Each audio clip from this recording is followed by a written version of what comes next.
Yeah, so if we got in there, what promises can you make that he's got to now deliver on and go? Yeah. Start committing to shit right here. I'm going to get in trouble. Then your husband has to do it. Welcome to the Two Authors Podcast, an entertaining chat show hosted by best-selling mystery and thriller authors Douglas Pratt and Nicholas Harvey, in lively, humorous and informative conversation with distinguished guests who share their thoughts and experience about forging a successful author career. Welcome, everybody, to this week's show, brought to you by the one, the only, the fabulous Vellum, the absolute best formatting solution available anywhere. How are you, Mr. Nick? I'm good. I didn't want to take a breath. Also, we want to give a big thank you to all of our Patreon supporters. And you guys are really helping us out. You guys, if you're interested in supporting the show, we appreciate you. But you can go to patreon.com/D2AuthorsPodcast. We have a few extras in the free tier. But if you go down to that, just at the cost of a cup of coffee or maybe a Big Mac, if you're into that kind of thing, then you can support these two mugs here and help us out. And we will really appreciate it. You get a weekly podcast nugget, which is just me and Nick here chatting about whatever we want to chat about. It's not very long. We'll also get some bonus questions. Or subjects you can ask about. That's true. If you have questions, we will give you an answers. They may not be right, but we give them to you. But they're all packed full of fun, nutritious nuggets. But today we're going to be speaking other languages. So today we're going to welcome our guest, Marissa from ScribeShadow. Welcome to the show, Marissa. It's great to have you here with us. How are you today?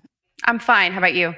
Doing fabulous today, actually. So let's just kind of dive in. Can you give us a quick overview of what ScribeShadow can provide for authors? Yeah. Basically, we have affordable and fast translations, allowing like indie authors to access markets that might have been previously out of reach due to financial ability and whatnot. Then what is kind of like the best benefit of the software? I feel like obviously you're getting quality translations, and good quality translations are expensive and can take a long time. And ScribeShadow can help streamline that for you, get you translations, even if you have a large back catalog and you want to do many of them, and get them very quickly. How long have you been around? How long has the company been in existence? We've been in existence for about a year total. It was one of the things that my husband, we used to have a publishing company ourselves with a few authors, and he wanted to branch out into those other markets. And so he created the software for our use and then realized, hey, this is actually working. This could work for other people. Other people could benefit from this. So I guess I would say about 7 or 8 months really kind of out in public situations, maybe a little bit longer. It's boomed in that time. The number of users is it's a buzz. Yeah, it definitely was something people wanted and could use. Well, we first started talking about back at Nink last year. And so I know that Nick and I, that's when I say we, he's like my wife. It's the same way as, you talking about your husband. It's like, but so yeah, I think it's been been around for a little bit. So. Yeah. I'm trying to sit and think because I know he's been working on it for a lot longer. So I didn't want to be like, oh, it's been there forever. But no, it hasn't been very long. What's a new or latest feature that that listeners might be interested to know about? I guess one of the most recent thing is we recently added a new AI model, Gemini 2.5 from Google. And it's one of the better options currently for most languages, really, except for Brazilian Portuguese.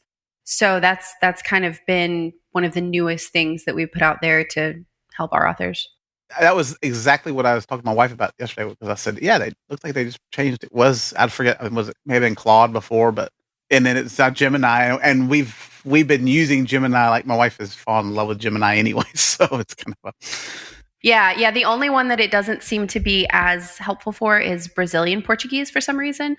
Claude and ChatGPT are still the better ones for that. But for the rest, it seems to be doing a really good job. Those models are evolving so quickly that has to be pretty tricky from your guys' point of view. And then so you'll find one starts doing a better job in one area or one language than another, and you steer people that way.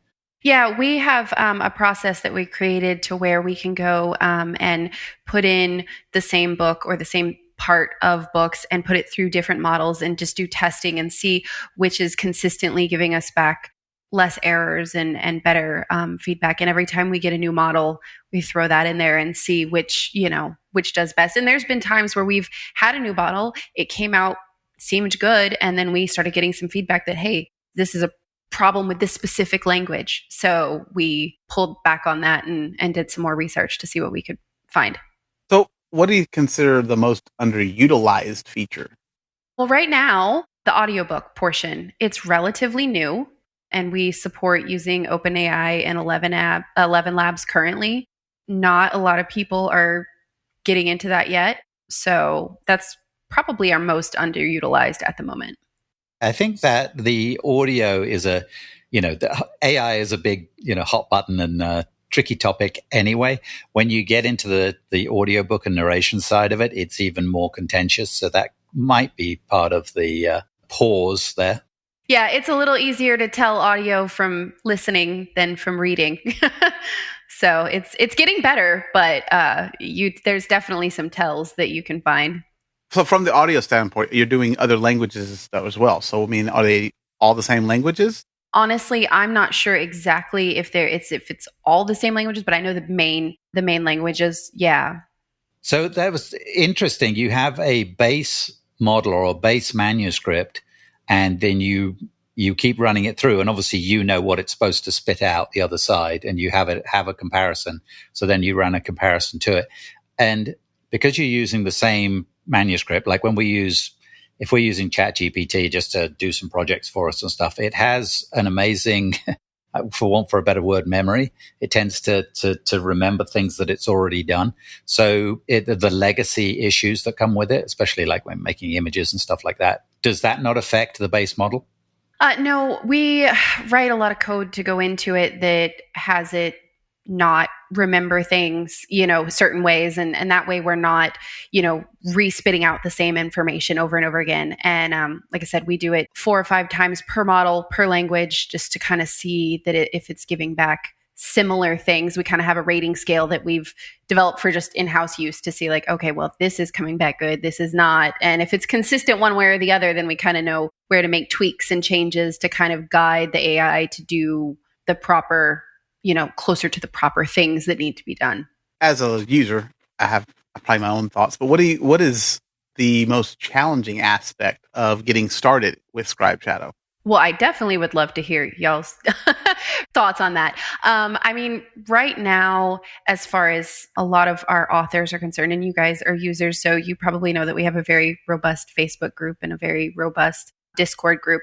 Anytime we get a feedback that, we're having issues with this, we try to tweak our UI and make it easier to use. But I think overall, the biggest authors getting started with ScribeShadow is getting over the stigma of using AI.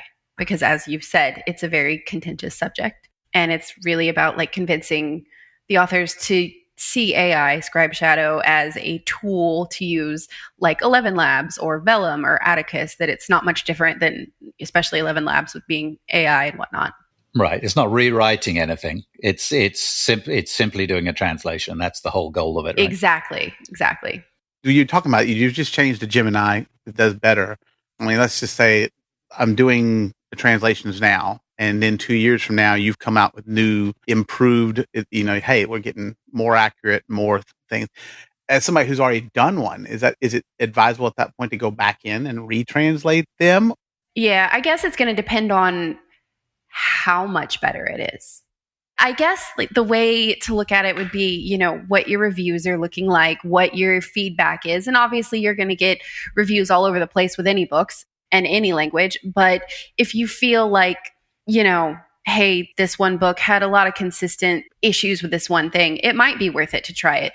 But I think especially so many writers, they've got books coming out pretty regularly, and it's harder you want to make sure you get your back catalogs done and you want to get everything out there, and you might not care about going back at that time unless it's one of your, like bestsellers or one that you're really pushing consistently. Do you guys recommend using a proofreader or an editor post-translation of some description? I feel like it's always helpful to have a second set of eyes. Of course, we kind of are affiliated with problem solved and they have human translations. We do have proofreading available within the software, but if you're wanting something more AI, proofreading AI, I can see where people are like, well, that what actually is is going to be my question. Like, is that not like a little bit like me self-editing my own stuff at some point? Or does the proofreading have a different LLM maybe that does that? Well, it doesn't, like you were talking about with the legacy, it's not sitting there remembering what it said. And it's like, of course I'm right. It's going through and treating it as a whole brand new thing. So it's very possible that it comes back with changes and things that you need to make. And I kind of look at it too, as even with human translators, you're going to get people who are going to read it differently depending on who they are and their level of knowledge of the language, whether they're just a fluent speaker or like I'm a native. I've been, speaking conversationally my whole life. And that's a valid point because obviously you're from the South. I know you said I'm from the South. So we have a lot of colloquialisms that don't translate to German as well. So, when I had a human translator, he was aware of that and worked in that. I was curious how that might be, or is that something that is considered down the road that is something to think about? Yeah, obviously we have the never translate and always translate options. So if there's certain things like names or places or specific phrases that, your characters say or whatever that you want to make sure you can keep things or always change them to some certain thing. So if you find out from a German speaking friend that, this phrase is better said this way or in this language, you can go in beforehand and, kind of approach it that way, especially if you know that that's something that you've had issues with before.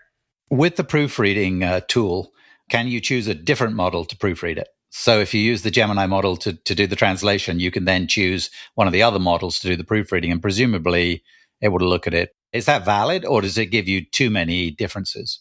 I think it's good. I mean, I would use whatever is the most prevalent model at the time. So right now, Gemini, just because you go to a lower model, I just say lower, not lower, but an older model or whatever, it might not be as responsive to the new changes that are in the current model. So yeah, you might get a lot of different things, but they may not be completely what you're looking for.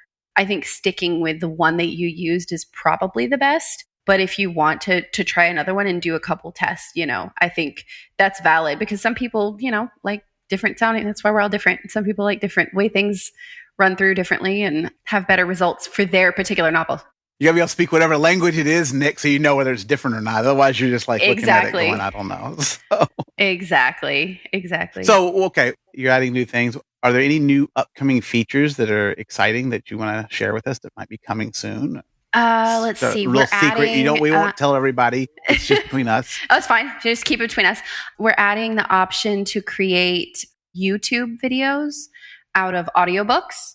So you can post on a YouTube account and have it where people can access your audiobooks from there. Right now, we've got 3 languages in beta, or about to be in beta. I don't know if he's put them out yet, but Ukrainian, Polish, and Swedish. So that's a new thing. And then, there's a whole list. He's literally got a list of all the things he wants to put in it, but it's still very early. But we're looking at doing cover translations. So taking your existing cover and translating the text on it so that you can reuse your same cover. And there's a lot that goes into that. So we're trying to figure out how to make that work, legally, and we don't want to step on graphic designers' toes and all that stuff. But yeah, so but that's something that we're looking into. Wow, Swedish. You couldn't do Norwegian, could you? I've got a Norwegian protagonist. Could you do Norwegian?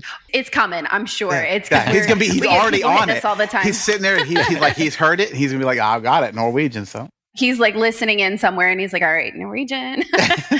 Yeah, so if we got him there, what promises can you make that he's got to now deliver on and go? Yeah. Start committing to shit right here. I'm going to get in trouble. Then your husband has to do it. He said he's taking you to the Bahamas, right? That's what we're going to throw exactly. in there. So. That's it. All right. So can you tell the listeners what the program is? Is it subscription or one-time fee? It is mainly subscription-based. You can purchase forever credits that are outside of a subscription fee that won't ever roll over or anything like that. But our subscription, we have tiers starting anywhere from $4.99 per month for 10,000 credits up to like $799, which is 2.75 million credits. And we do have a few people that use that, especially if they have big back catalogs. And a credit is a word in round numbers, right? Yeah, it's basically what it boils down to. I think most novels, most average novels, at least it used to be, and I'm pretty sure this is still the number. Like I said, I do a lot of the creative end of it, but I believe you can get, $50-$60, you can get a good book translated, is what it kind of boils down to. As opposed to, and if you were doing that with a human translator, you're looking at it being upwards of 1,000 or more. So right, and you can get it done today if you want to book, as opposed to waiting for their schedule to open up and waiting them to do it. And there's definitely space for human translators out there for sure. This isn't like we don't have a problem with that. We just want to there's so many of us who didn't have the financial ability to reach those other markets, and this just makes it attainable. Great. And the rollover of those credits, you recently adjusted that, I believe. It was use it or lose it kind of thing, and now that you get they roll over a month, but you need to use them in that second month. Yeah, so you do have it's like a month grace period or whatever if you don't get everything in, whenever. Brilliant. Okay, so what's the web address where listeners can find you? Sure, it's ScribeShadow.com. Pretty simple. And we also have app.ScribeShadow.com, and that'll take you right into the app to use when you're ready to sign up. Great. And the audio and the translation all in the same place? Everything's all in the same place. And we actually have a code that we'd like to give to your listeners to help them save a little bit. They'd love that, yes. Yes. It's two authors, spelled out, TWOAUTHORS. And that will give you 30% off your first month for new authors. Fantastic. Thank you so much for doing that. We really appreciate it. All right. Thanks, Marissa. This has been brilliant. Thanks for the insight into the software. We'll put all the links and the code in the show notes. Look for that. You can support the show at Patreon, patreon.com/the Two Authors Podcast. Your kindness helps us cover the cost of bringing you the show. We really do appreciate it. Big thanks, as always, to our mates at Vellum. We really appreciate it, especially your purple color that makes our graphics look great. And we'll be back next week with a new episode of the Two Authors Podcast. Until next time, be cool to each other. Fair winds and following seas. You've been listening to the Two Authors Podcast with Nicholas Harvey and Douglas Pratt. Subscribe on your favorite platform for new shows coming every week.